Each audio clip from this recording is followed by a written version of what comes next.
안녕하십니까. 중학수학 플랜B 저자 이형욱입니다. 오늘 강의는 입체도형의 건널비와 부피입니다.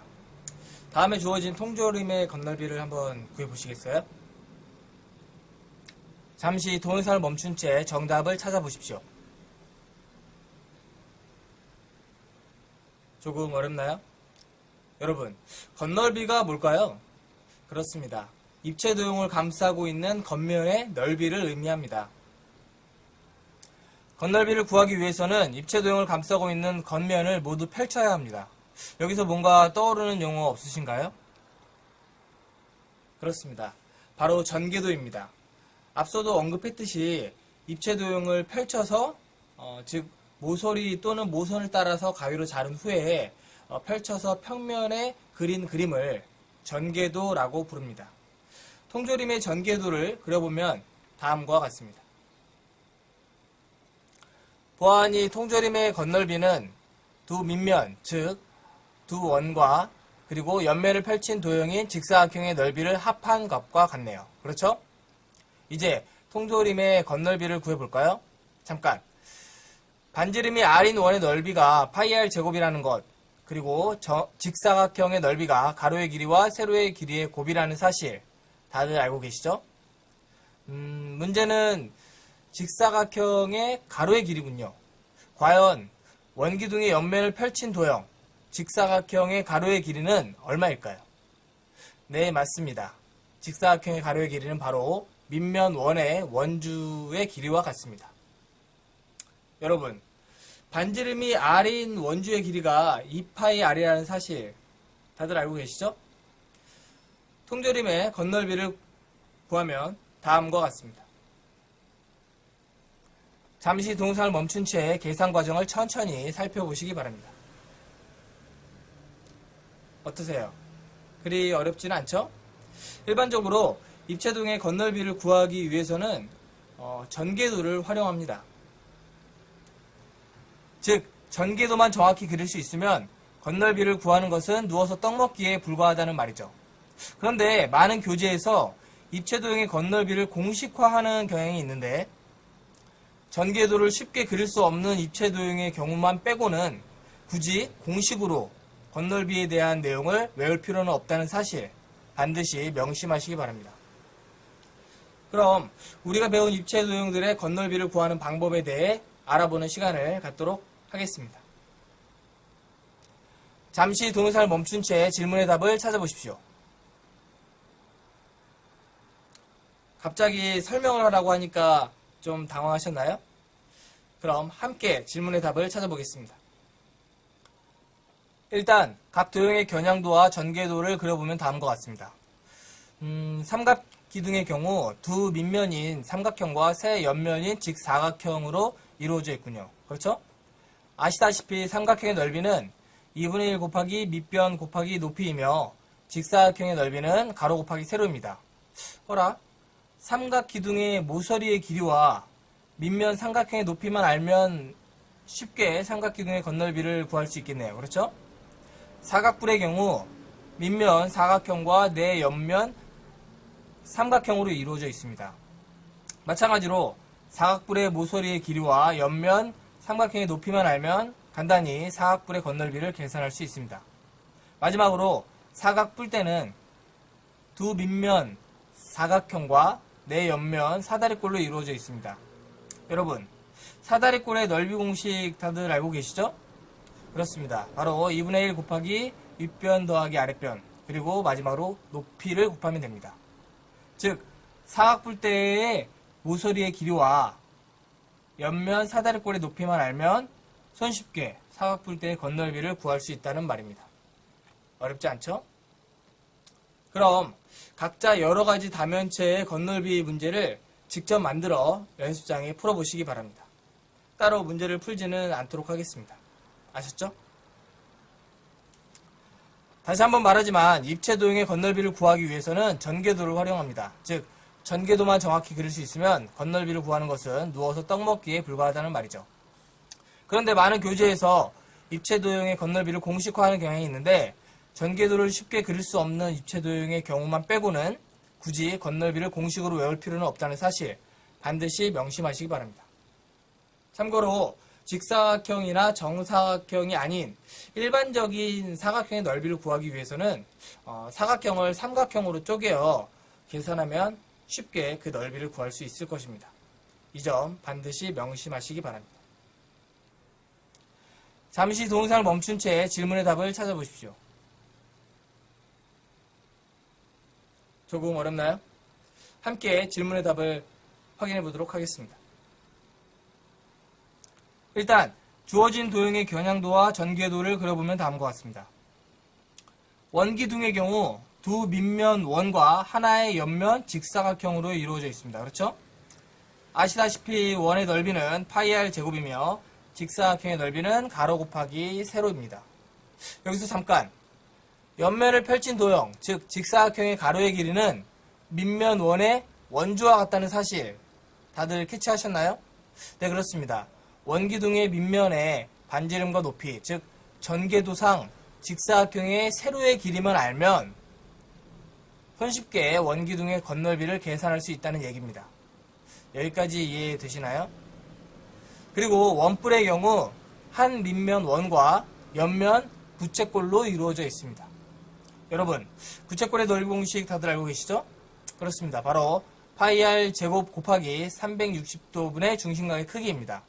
즉 원뿔의 밑면의 반지름과 모선의 길이, 그리고 옆면을 펼친 도형의 부채꼴의 중심각의 크기를 알면 어렵지 않게 원뿔의 건널비를 계산할 수 있습니다.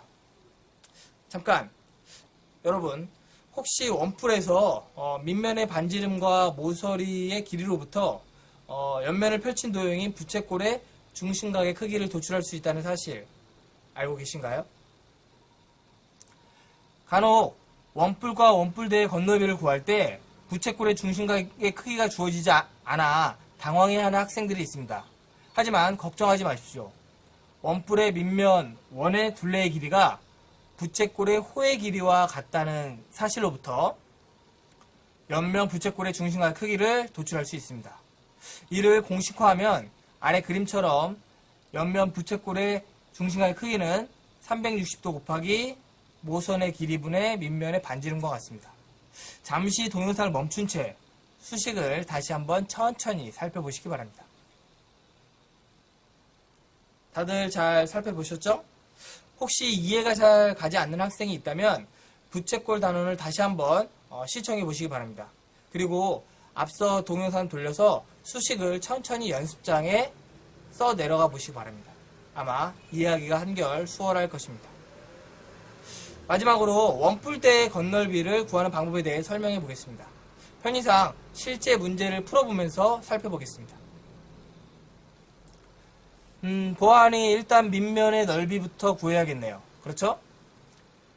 윗면의 반지름이 1이고 아랫면의 반지름이 2이므로 각각 원의 넓이 공식에 대입하면 손쉽게 두 밑면의 넓이를 구할 수 있습니다. 그렇죠? 그런데 옆면은 좀 까다롭네요. 여러분, 이럴 때 어떻게 하라고 했죠? 그렇습니다. 전개도를 그려보라고 했습니다. 편의상 전개도의 꼭지점을 알파벳 A, B, C, D, O로 표시하겠습니다. 이제 옆면을 펼친 도형, 즉 부채꼴의 일부분의 넓이를 구해보겠습니다. 보아하니까 옆면을 펼친 도형은 반지름이 6인 부채꼴 OBC의 넓이에서 반지름이 3인 부채꼴 OAD의 넓이를 뺀 값과 같습니다. 그렇죠? 부채꼴의 넓이 공식을 활용하면 어렵지 않게 옆면을 펼친 도형의 넓이를 구할 수 있을 듯 합니다. 여기서 잠깐, 부채꼴의 중심각 BOC를 어떻게 구하라고 했죠? 그렇습니다. 원뿔에서와 같이 아랫면의 원주와 부채꼴 OBC의 호의 길이가 같다고 놓은 후 중심각의 크기를 구하라고 했습니다. 더불어 앞서 우리는 이를 공식화하여 360도 곱하기 모선의 길이분의 아랫면의 반지름의 길이로 표현을 한 적이 있습니다. 이렇게 중심각까지 구할 수 있다는 사실도 우리는 확인해 보았습니다. 그럼 부채꼴의 중심각의 크기를 구한 다음에 주어진 도형의 건널비를 구해보는 시간을 갖도록 하겠습니다. 보아하니까 두 밑면과 옆면의 넓이의 합, 즉 주어진 입체 도형의 겉넓이의 값은 5파이 더하기 9파이로 14파이군요. 그렇죠? 잠시 동영상을 멈춘 채 정답풀이 과정을 천천히 읽어보시기 바랍니다. 다들 잘 읽어보셨나요? 혹시 이해가 잘 가지 않는 학생이 있다면 연습장을 꺼내 정답풀이 과정을 직접 써보시기 바랍니다. 아마 이해하기가 한결 수월할 것입니다. 아셨죠? 다시 한번 말하지만 입체도형의 겉넓이는 전개도 상에 그려진 평면 도형의 넓이를 합하여 구할 수 있습니다. 즉 전개도만 정확히 그릴 수 있으면 겉넓이를 구하는 것은 누워서 떡먹기에 불과하다는 말이죠. 그런데 많은 교재에서는 입체도형의 겉넓이를 공식화하는 경향이 있는데 전개도를 쉽게 그릴 수 없는 입체도형의 경우만 빼고는 굳이 겉넓이를 공식으로 외울 필요가 없다는 사실 반드시 명심하시기 바랍니다. 이제 입체도형에 대한 개념에는 또 뭐가 남았을까요? 그렇습니다. 부피입니다. 앞서 동영상 강의에서 잠깐 언급했지만 다시 한번 부피의 개념을 살펴보고 넘어가도록 하겠습니다. 우선 부피란 입체가 점유하는 공간의 크기를 말합니다. 그렇죠? 그리고 한 변의 길이가 단위 길이 1cm, 1m인 정류면체가 차지하는 공간을 단위 부피 1세제곱cm, 1세제곱미터로 정의합니다. 그럼 우리가 배운 입체도형의 부피를 구하는 방법에 대해 하나씩 살펴보는 시간을 갖도록 하겠습니다. 잠시 동영상을 멈춘 채 질문의 답을 찾아보십시오. 부피의 정의로부터 사각기둥, 즉 직립면체의 부피를 설명하라고 하니까 입이 잘 떨어지지 않는다고요? 그럼 함께 풀어보겠습니다. 1번의 경우 단위 부피 1세제곱cm인 정류면체가 몇 개 들어있는지, 그리고 2번의 경우 단위 부피 1세제곱미터인 정류면체가 몇 개 들어있는지 세어보면 쉽게 두 직립면체의 부피를 계산할 수 있을 것입니다. 그럼 머릿속으로 두 직립면체를 단위 부피로 조각내어 보시기 바랍니다.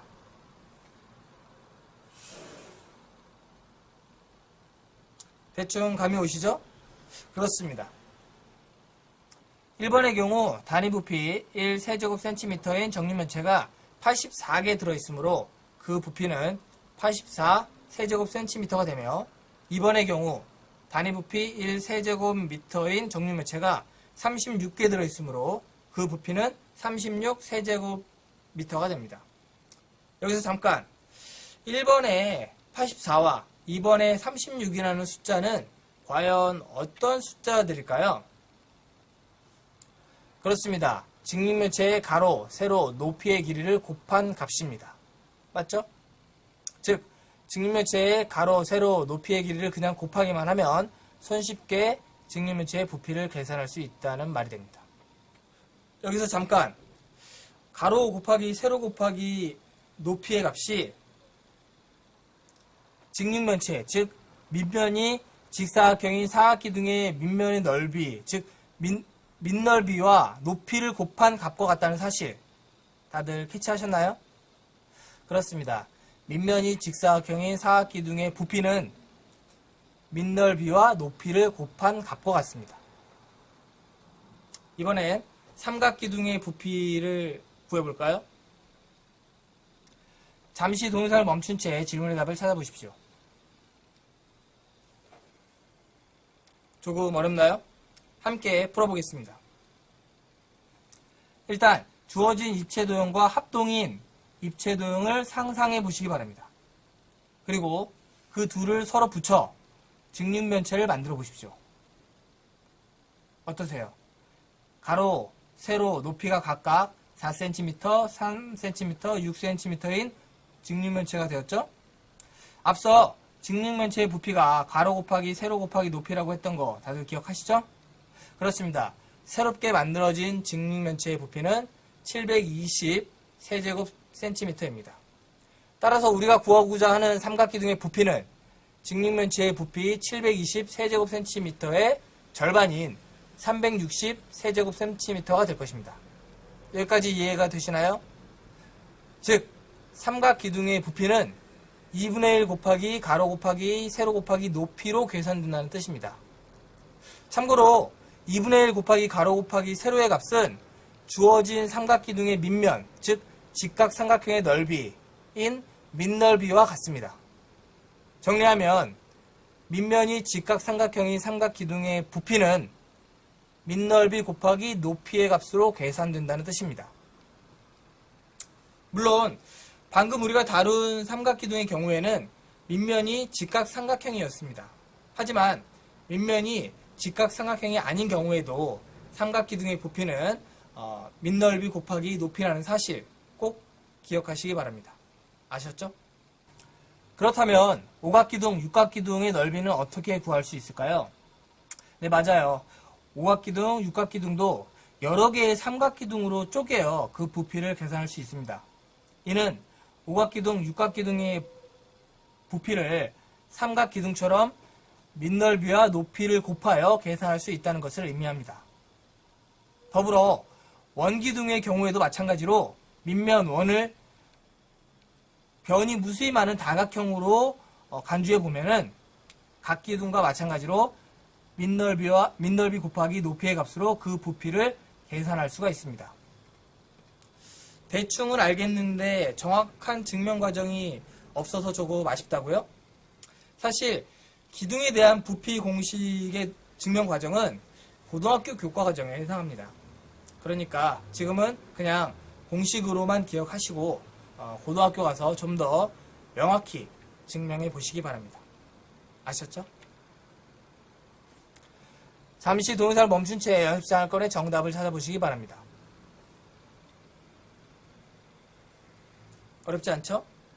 기둥의 부피가 밑넓이 곱하기 높이라는 사실만 알고 있으면 손쉽게 주어진 입체 도형의 부피를 계산해낼 수 있습니다. 정답은 다음과 같습니다.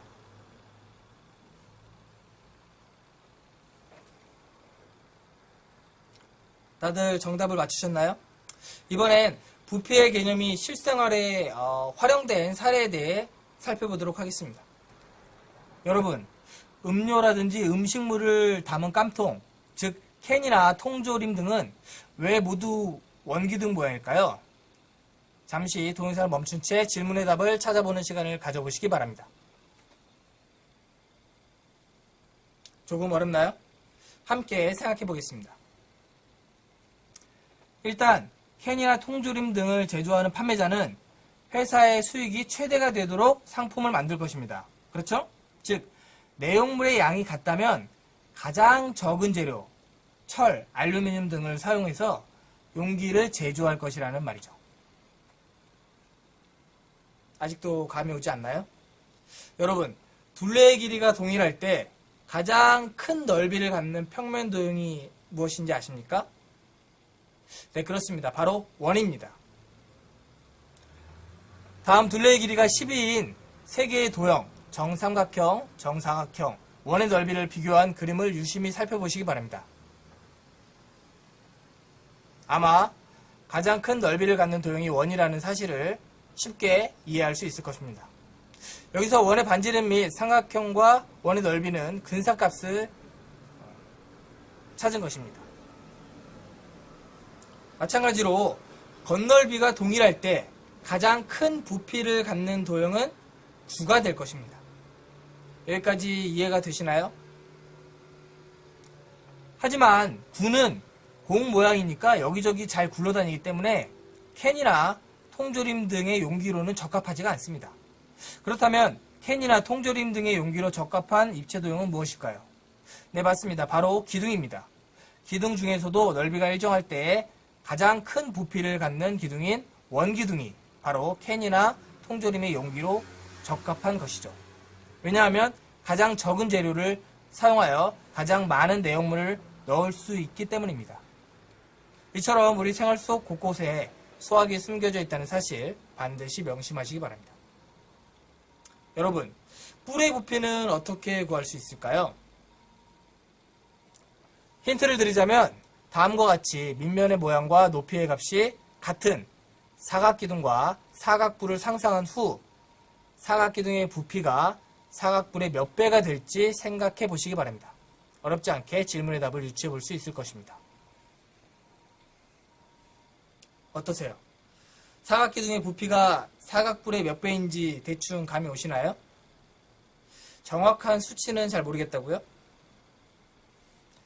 고대 그리스의 수학자 아르키메데스는 물이 가득 채워진 욕조에 들어간 후 물이 넘치는 것을 보고 넘친 물의 양이 본인의 몸의 부피라는 것을 깨달았다고 합니다.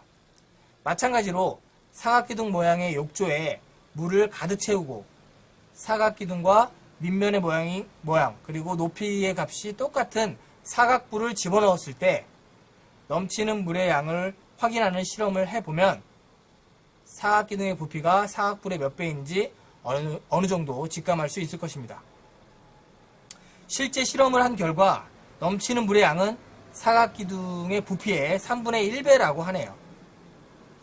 여기서 넘치는 물의 양이 사각뿔의 부피와 같다는 것 다들 알고 계시죠? 즉 사각기둥의 부피는 사각뿔의 3배가 됩니다. 정리하자면 사각뿔의 부피를 구하기 위해서는 사각기둥의 부피의 3분의 1만 곱하면 된다는 뜻입니다. 삼각기둥과 삼각뿔, 오각기둥과 오각뿔, 그리고 원기둥과 원뿔의 경우에도 동일한 실험을 할 경우에 넘치는 물의 양이 기둥의 부피의 3분의 1이 된다고 합니다. 즉, 뿔의 부피는 기둥의 부피의 3분의 1을 곱하면 쉽게 계산할 수 있다는 뜻이죠. 잠깐, 기둥의 부피가 밑넓이 곱하기 높이라는 사실 다들 알고 계시죠? 세부적인 증명 과정은 고등학교 가서 배우는 걸로 하고 여기서는 뿔의 부피가 기둥의 부피의 3분의 1이라는 사실만 정확히 알고 넘어가시기 바랍니다. 그럼 퀴즈 하나 풀어볼까요? 잠시 동영상을 멈춘 채 연습장을 꺼내 질문의 답을 찾아보시기 바랍니다. 조금 어렵나요? 함께 풀어보겠습니다. 여러분, 뿔의 부피가 기둥의 부피의 3분의 1이라는 사실, 그리고 기둥의 부피가 밑넓이와 높이를 곱한 값이라는 사실 다들 알고 계시죠?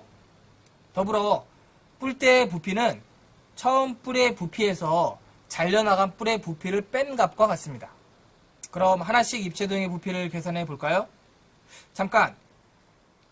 3번 삼각뿔대의 경우 높이가 8인 삼각뿔의 높이의 중점을 지나고 밑면에 평행한 평면으로 잘라낸 도형이라고 가정했으므로 삼각뿔대의 높이는 4가 될 것입니다. 이해되시죠? 잠시 동영상을 멈춘 채 수식의 전개 과정을 천천히 살펴보시기 바랍니다. 다들 잘 살펴보셨나요? 기둥, 뿔의 부피를 정리하면 다음과 같습니다. 수식에서 보는 바와 같이 뿔의 부피는 높이의 길이와 밑면의 모양이 동일한 기둥의 부피의 3분의 1배와 같습니다. 이처럼 기둥과 뿔의 부피를 구하는 방법이 공식으로 주어졌으므로 우리는 좀 더 쉽게 입체도형의 부피를 계산해낼 수 있습니다. 여러분, 반지름이 R인 구의 부피는 얼마일까요? 이것도 실험을 통해 확인해 봐야겠죠? 다음 그림과 같이 밑면 원의 반지름이 R이고 높이가 2R인 원기둥에 물을 가득 채운 후 반지름이 R인 구를 원기둥 안으로 집어넣었을 때 넘치는 물의 양이 얼마인지 추측해 보시기 바랍니다. 대충 감은 오지만 정확한 수치는 잘 모르겠다고요? 실제 실험을 한 결과 넘친 물의 양은 원기둥의 부피의 3분의 2라고 합니다. 그럼 반지름이 R인 구의 부피가 얼마인지 대충 감이 오시죠? 먼저 반지름이 R이고 높이가 2R인 원기둥의 부피를 계산합니다. 그리고 여기에 3분의 2만 곱하면 게임 끝이죠. 따라서 반지름이 R인 구의 부피는 3분의 4 파이 R 세제곱입니다. 구의 부피에 대한 세부적인 증명 과정은 고등학교 가서 배우는 걸로 하고 여기서는 반지름이 R인 구의 부피가 밑면의 반지름이 R이고 높이가 2R인 원기둥의 부피의 3분의 2라는 사실만 정확히 기억하시기 바랍니다. 참고로 원기둥의 높이를 R이라고 착각하는 학생들이 많은데 반드시 주의를 기울이시기 바랍니다. 원기둥의 높이는 2R입니다. 아셨죠? 그럼 퀴즈 하나 풀어볼까요? 잠시 동영상을 멈춘 채 연습장을 꺼내 질문의 답을 찾아보시기 바랍니다. 어렵지 않죠? 정답은 다음과 같습니다. 잠시 동영상을 멈춘 채 정답 풀이 과정을 천천히 살펴보시기 바랍니다. 네, 이제 마지막입니다. 여러분, 반지름 R인 구의 건널비는 도대체 얼마일까요? 왜 구의 건널비를 맨 마지막에 다루냐고요? 그것은 바로 구의 전개도를 그리기가 쉽지 않아서입니다. 그렇기 때문에 조금 다른 방식으로 건널비를 구해야 하거든요. 전개도가 아닌 구의 부피를 가지고 건널비를 구하는 공식을 유도해보는 시간을 갖도록 하겠습니다. 일단 구를 다음과 같이 무수히 작은 각불 모양으로 나눈다고 상상해 보시기 바랍니다. 이때 생기는 각불의 높이는 구의 반지름과 같으며 나누어진 각불의 밑넓이의 총합은 구의 건널비와 같습니다. 여기까지 이해가 되시나요? 더불어 구의 부피는 무수히 나누어진 각불의 부피의 합과 같습니다. 잠깐, 각불의 부피가 3분의 1 곱하기 밑넓이 곱하기 높이인 거 다들 알고 계시죠? 반지름이 R인 구의 부피가 3분의 4 파이 R 세제곱이므로 구의 부피를 각불의 부피와 같다고 놓고 구의 건널비에 대한 공식을 도출해보면 다음과 같습니다. 어떠세요? 답이 나온 것 같죠? 그럼 암산 한번 해볼까요? 양변에서 3분의 1과 그리고 R을 약분하면 네, 구의 건널비가 나옵니다. 바로 4파이 R 제곱이 됩니다. 어떠세요? 정말 전개도 없이도 구의 건널비를 구했죠? 혹여 이해가 잘 가지 않는 학생이 있다면 연습장을 꺼내 수식을 직접 써보면서 다시 한번 동영상을 시청해 보시기 바랍니다. 그럼 한결 이해하기가 쉬울 것입니다. 구의 부피와 건널비를 정리해 보도록 하겠습니다. 참고로 반지름이 R인 구의 부피는 밑넓이의 반지름이 R이고 높이가 2R인 원기둥의 부피에 3분의 2를 곱한 값과 같습니다. 이처럼 구의 부피와 건널비를 구하는 방법을 공식화함으로써 좀 더 쉽게 입체도형의 건널비를 계산할 수 있습니다. 여러분, 우리가 살고 있는 지구가 어떤 도형이죠? 그렇습니다. 바로 구입니다. 다음 그림에서 보는 바와 같이 지구의 모양은 거의 구에 가까우며 내부는 지각, 멘틀, 외핵, 내핵으로 구성되어 있습니다. 더구나 지구의 반지름은 약 6,400km라고 하네요. 만약 지구의 모양을 완전한 구라고 가정한다면 지구의 부피와 건널비는 얼마가 될까요? 시간 날 때 각자 풀어보시기 바랍니다. 이제 강의를 마칠 시간이네요. 엔딩 화면으로 오늘 배웠던 내용을 띄워드릴 테니까 스스로 각자 정리하는 시간을 가져보시기 바랍니다. 아셨죠? 감사합니다.